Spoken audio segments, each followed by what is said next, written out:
এখনকার মতো বর্তমান থেমে গেছি আমি। মানে কি জন্য? আমি থেমে গেছি এই রাস্তা দিয়ে যাওয়ার পথে সরকারের একটা উপরেকার কর্মকর্তা আমারে দেখে গাড়িটা ব্রেক দিয়ে আমাকে বলছে তুমি কোথায় যাবে। আমি বললাম যে আমি হজের উদ্দেশ্যে রওনা দিয়েছি। তো বলে যে পায়ে হেঁটে যাবে। আমি বলছিলাম যে জি পায়ে হেঁটে। আমাকে বলছে যে আমি বিমানের টিকিট করে দেই। তা আমি বলছিলাম না, আমি বিমানের টিকিট দিয়ে যাব না, আমি পায়ে হেঁটে ফরজ হজটা করব। সেক্ষেত্রে আমাকে বলছে তোমার কি কি কাগজপত্র আছে। আমি কাগজপত্র দিয়েছি, আমার কাছে যা যা আসিল এগুলা সব প্রসেস করে দিয়েছি। সে বলেছে যে কিছুদিনের মধ্যে, অল্প কিছুদিনের মধ্যেই আপনাকে আমরা দেশের পক্ষ থেকে এবং উনি হেল্প করে আমাকে ভিসা দিবে, একথা আমাকে বলছে।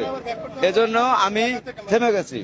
এখন আপনি কি আপনার বাসায় চলে যাবেন না ঢাকা চলে যাবেন? জি না, জি না, জি না, আমি এখন আমাকে ওই যে স্যারে বলছে যে তোমার হচ্ছে ওই ঢাকায় যা লাগবে গাছ এই জমা দিতে, পাসপোর্ট জমা দিতে। আমি এখন পাসপোর্ট জমা দিতে যাব।